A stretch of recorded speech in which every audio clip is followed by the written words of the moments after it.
As the Black Armory expansion comes to a close, I figured that I would look back at the expansion and see what it offered compared to other expansions. And this will include the story, the gameplay activities, and the loot. So, without further ado, welcome to the Black Armory review.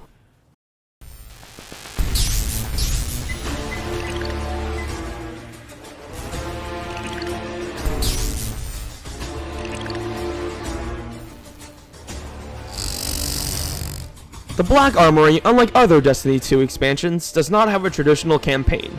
Instead, the story is told with a few cutscenes and the lore cards that you can collect by completing forges. The basic story of the Black Armory is that the Spider gives you a certain Black Armory pass, which allows you to get into the Black Armory. Ada 1's mad at you until you show her the pass, and then you are accepted into the Black Armory. And then you are ordered to unlock all of the forges that the Black Armory has lost during the Red War. After unlocking a few forges, we discover who is behind all of this forge stealing, and it is no one else than the brother of the Spider, Sevix. And you are ordered to track down Sevix and kill him, but before you do that, you need to kill his servitor first, the Insurrection Prime. So you travel into the Lost City, and you destroy the Insurrection Prime as a fire team during the raid. After that, you come across the Niobe Labs, which, by the way, this puzzle here, extremely hard, extremely kind of BS, but you know what? We'll get into that a bit later when we go to the activity section. Anyways, you unlock the Niobe Labs, go in, and then you kill Sevix in the Baguzia Forge. In each of the forges, you can find a key, which then, putting into a mystery box, gives you the Obsidian Accelerator, the thing that Ada 1's mother was trying to hide from invaders, and what she was trying to give to Ada 1. This, after you give it to Ada 1, basically supercharges her, so whereas now she is a walking, talking forge.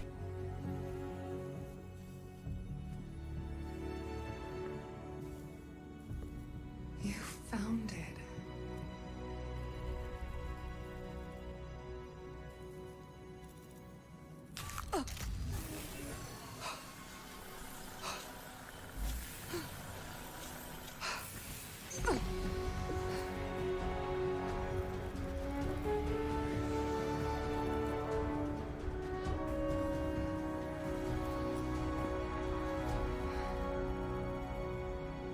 Thank you.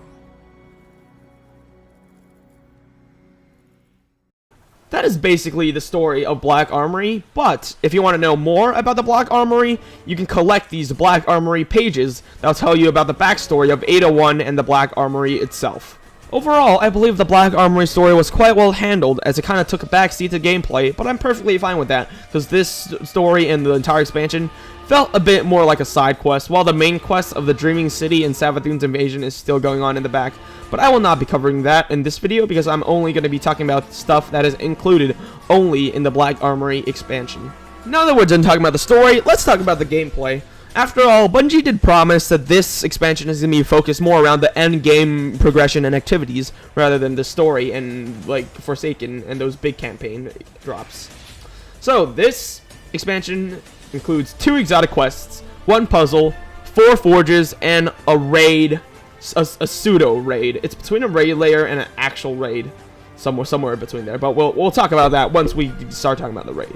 Let's first talk about the exotic quests, and where better to start than the most recent Last Word quest. The Last Word quest involves a lot of repetitive stuff, such as doing public event 3 times, doing Lost Sector 25 times, doing a lot of PvP, and being relatively good at PvP. This kind of reminds me of the Destiny 1 Thorn quest, which I'm sure other YouTubers have also made the comparison. But overall, not super fun, a bit grindy. The last mission, though, pretty unique, pretty cool, and pretty epic. But other than that, average quest. I would say, though, that it is pretty cool to finally have the Last Word back, and the amount of just grinding you have to go through to get the Last Order is pretty fitting. The next quest that has been added is the Izanagi's Burden quest, and oh boy, is this quest step just so much more grindy than the Last Word quest. If you thought the Last Word quest took you to do a lot of things to get, then you haven't seen anything. The Izanagi's Burden quest, it's just holy cow. First of all, you need to unlock all the forges, which extremely grindy on their own, but we'll get to that once we talk about all the forges. Next of all, in the first forge, first week, you need to pick up this thing called a mystery box, where then after that, you'll find these little drone bots hiding around in every single one of the forges. Shoot them between the second and the first wave to get this certain effect called maximum temper, which then at the end you'll get a certain box chest next to the forge, which then when you collect it gives you a key. You need 4 keys to unlock the mystery box, and the 4th key for the Borgusia forge you get from 801. And when you get it from 801, it takes you to do a lot of quest steps, such as completing the Shattered Throne, completing a Black Armory bounty, which is an RNG chance to drop when completing a forge or turning in a normal Black Armory bounty. So there you go, RNG. And after all that, one of the harder steps is to do the Pyramidion Nightfall with Extinguish and a bunch of modifiers. Yeah, you can get a fire to do this, but if you don't have friends, well, I don't know, just go on LFG, because trust me, you will not be able to solo this. It is extremely hard. Finally, after all of that work, go into the Niobe Labs, kill Sevix, get the Obsidian Accelerator, and 801 will give you the Izanagi's Burden. This quest might be long, but, you know, it feels rewarding at the end when you finally get the Izanagi's Burden. But overall, I feel like the Izanagi's Burden quest was quite challenging, quite doable, quite rewarding, minus the RNG part of the quest when you need to get the Black Armory bounty. This quest is rather well done. So now that we're done talking about the exotic quests, let's talk about the forges. There are 4 forges in the Black Armory. The first one, the Volunder Forge, super easy to unlock. Like 2 quest steps, maybe take you at the most 30 minutes to unlock. And it's, well, how forges work, I think I should explain this first, is that you have a certain amount of time to kill these glowing enemies that drop balls. You pick up these balls and chuck them into the giant central forge in the middle. To do this, you'll charge up the forge. Once you throw 20 balls at it, you pass the first wave. You do 2 waves of this, and then the 3rd wave is a boss where you have to kill in a certain amount of time. And then when you complete the forge, you have a chance to get some augmented Black Armory gear. Basically, Year 1 weapons turn into Year 2 weapons. Or if you have a Black Armory frame in your inventory and you complete a forge, then, well, you get the weapon that you were trying to forge. But we'll get to forging weapons in a bit, and when we get to the loot section. But yeah, first of all, the Volunder Forge, pretty easy to do. It's the Cabal Forge. And nothing too tedious. Probably the easiest forge out of all of them, in my opinion. Next of all, to unlock the Gofanon Forge, there's a certain, like, I would say, maybe 1 to 2 hour grind in between that, where you need to do a bunch of quest steps. Well, first of all, you need to kill a Fallen, and there'll be a random chance that you will unlock, you'll get the certain key thing. I'll make it so you can start unlocking the Gofanon Forge. And the Gofanon Forge itself, it's a Fallen Forge, and Jesus, there's a lot of explodey boys. Alright, it's just full explosive shank nation, and the floor sometimes is electricity. So it's a bit annoying, but it's not that bad. It's kind of unique. Just watch out, because everything explodes in the second round or so. And also, the final boss is a servitor. I would say pretty easy. It has a pretty big headshot box. The third forge, the Izanami Forge, is just... it takes longer to unlock than the Gofanon Forge. To unlock the Izanami Forge, you'll need to kill Vex, and Vex will randomly drop the certain thing that you need to start unlocking the Izanami Forge. And there's, once again, a super lot of quest steps. I would say this will take you 2 hours and beyond to complete this and unlock this forge. But once you actually unlock the forge, this, in my opinion, is probably one of the best forges. It has 3 islands, and it has a unique aspect where, well, how I would do it is that I would have 1 person on each of the island. The 2 people on the side island would throw the balls into the middle of the island, so that the person in the middle of the island can throw it into the forge. And the final boss of this is a Hydra with a spinning shield. Rather unique. It's alright, but overall pretty easy. Probably the easiest, well, or the second easiest of all the bosses for the forges. Finally, the Baguzia Forge, the last forge. This forge is it's quite hard. It's probably the hardest forge, but I would also say that it is the most fun of all the forges because there's a lot of enemies. And also, remember those tiny servitors that we got from the Summer Solstice event? Well, they're back. So, yay, reusing those content. But overall, first round of this, just you're swarmed by dregs and all sorts of stuff. Second round, super tons of explodey boys. Maybe even more than the second round of Gofanon Forge. I don't know, but maybe, you know. And the Walker at the end, pretty easy. If you use Whisper, it's easily done. The forges, how they work is that each one of the forges can forge a specific set of Black Armory weapons, except for the master of the forges, the Baguzia Forge. It is the forge that can forge every single one of the weapons, and possibly even give you the masterwork of the weapons. So, yeah, that's all the forges. They're quite enjoyable, kind of repetitive piece of content, and they're a good way to farm loot the Black Armory weapons, which, I mean, we're not to the loot yet, but I gotta say, all the Black Armory weapons, really, really well done, and they're all really, really good. The most unique new activity that the Black Armory offered was the puzzle of Niobe Labs. Notice how I say unique, not good, because this puzzle, oh boy, was not well done at all.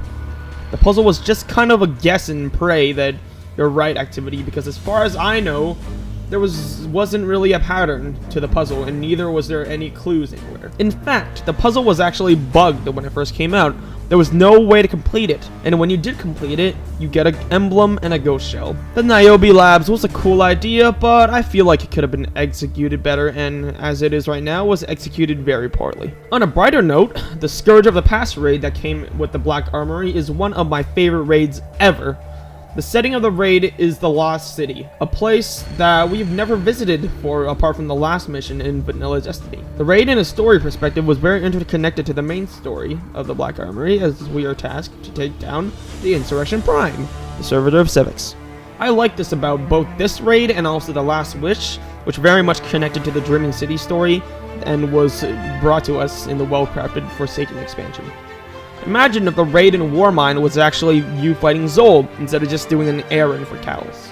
Although, the Spire Star raid was well done mechanically, but it didn't really remotely connect with the Warmind story. Speaking of mechanics, the mechanics in Scourge of the Past aren't hard, but they are very fun. The main trait of this raid is that you have access to your Sparrow 24/7. There's also maps you need to read, and there's the special Fallen Berserker that's a new enemy fallen guy. Also, tanks. You gotta love tanks. Overall, Scourge of the Past was very well done and easily a contender for the best raid in Destiny history. My only nitpick with this is that I wish it was slightly longer. Maybe one more encounter would have made it a lot better. Now that I cover all the activities that come with the Black Armory, let's talk about the best parts of Black Armory. The loot. The Black Armory expansion introduced dozens of new mods you can add to your weapons to increase their lethality. These weapon mods include extension of Rampage, increasing surrounded effectiveness, increasing Dragonfly AoE damage, etc. These mods can be picked up from Ada 1 stock. The Black Armory not only introduced new mods, it also introduced new weapon perks that can roll on Black Armory weapons, such as Surrounded, Air Assault, Disruption Break, Mulligan, Feeding Frenzy, etc. These perks, though not all optimal, create more weapon variety, which the game sure needed. The Black Armory weapons introduced are also very powerful and unique. These weapons can be obtained by either completing weapon frames from Ada 1 stock, and then forging them, or completing the Scourge of the Past raid. All of these weapons, aside from the bow, are very meta in both PvP and PvE. These weapons can also be supercharged once you unlock the Obsidian Accelerator from Ada 1. This makes them look very cool, also gives them bonus damage in the forges. Alongside with a great collection with new exotic legendary weapons, Black Armory also offers an incredible arsenal of exotics. In other expansions, the exotics range from either amazing to, well, prospector. But the Black Armory weapons are all S tier, so let's go over all of them. The Le Monarque is third and possibly best exotic bow added to Destiny 2. The bow is crafted by the French family of the Black Armory and can be acquired by forging powerful frames. The Void bow is as beautiful as it is deadly. With an empowering rift or initial overdrive, it can one-shot in PvP. This bow has a very steep learning curve, as the bow will inflict poison effects on enemies if you have a perfect draw. If you can hit a headshot with the perfect draw arrow, it will also do a poison bloom, poisoning all enemies around the person you headshot. Out of all the bows, Lemon Arc has without a doubt the best DPS, making it a good choice for all PvE activities. In PvP, the bow is a great choice due to its poison damage, allowing you to have intel on targets marked, and don't forget, it can one-shot. If you're tired of aiming and also into Mega Man, Jotun is for you. The Norse Fusion Rifle fires a powerful fireball that has really good tracking, outstanding impact, and burn damage. This weapon is also probably why you stopped playing Crucible, with its ability to, one-shot. In PvE, the weapon is also brilliant for both ad clear and DPS. The projectile has no damage fall-off, and with the tracking, it's pretty much viable at all ranges except extreme close shotgun ranges. Now, Jotun is great and all, but what if you're into crispy headshots and insane PvP clips, and also you're a weeaboo? Well, come forth, my child, and let me introduce you to Izanagi's Burden. Izanagi's Burden is a normal sniper until you hold down the reload button and forge 4 powerful bullets into 1 deadly bullet as energy flows throughout your rifle. In PvE, the sniper is very useful at taking out large health enemies in 1 deadly shot, and you can also use its uncharged form to kill some high-end red bars. In PvP, the sniper is mad because not only can it one-shot body shot someone once you get Hone Edge 4, it can also hit a collateral. It is the only special sniper that can hit a collateral. Yeah, I'm not forgetting about Whisper. The quest line to get the sniper, though, is very long and also kind of complicated, but I'd say the sniper is worth the long grind. Now, forget about snipers, and let's talk about grenade launchers. But this special grenade launcher, you literally need a PhD in geometry to use. Well, introducing the Anarchy. The Anarchy drops on the final boss in the Rage Scourge of the Past. This beast is crafted by no other than Sevix himself. The Anarchy shoots arc tethers that each stick onto targets or surfaces and do damage equivalent to the 1k voices. However, this damage isn't a straight burst like the 1k voices, rather, it's a long damage over time. But not only do the tethers do damage when you shoot it onto a target, if 2 tethers are in close enough proximity, they'll connect and form an area where lingering intense damage will be dealt. Since the damage from Anarchy is damage over time, once you tether onto a target, you can switch to another weapon and do damage while the Anarchy takes away. This weapon is insane in PvE, but in PvP, well, unless your opponent literally deliberately walks into the tether, you're probably not going to get a lot of use. Finally, the last exotic we were talking about is no other than the prize cannon of Jaren Ward and then Shimalfer. The legendary hand cannon of the last word is quite the iron. The quest steps that come with it is quite grindy and includes plenty of PvP. The only unique thing about this quest is the last mission, which you have to play and then you get the last word. It's a nice mission. I wish I could see more of this, and I will expect more of this from the Thorn quest that will be coming in the Joker's Wild. In PvE, even though you feel like a badass space cowboy, it's not super effective, but I'll give it to you, it is fun. In PvP, however, the last word is a completely different story. With an intense body shot TTK and a more intense headshot TTK, the weapon has firmly planted its place in the meta as an ultimate anti-shotgun ape. Overall, the Black Armory is an expansion that aims to please all the hardcore players while kind of leaving out all the casual players. The day 1 experience was not great, the activities fell a bit short, however, the new weapons and perks really added and shaked up the PvP and PvE meta. With a well-crafted new arsenal of weapons and a well-done raid, the Black Armory is a good, simple filler, but doesn't really hold a candle to the superbly executed Forsaken expansion. Thanks for watching, and have a great day.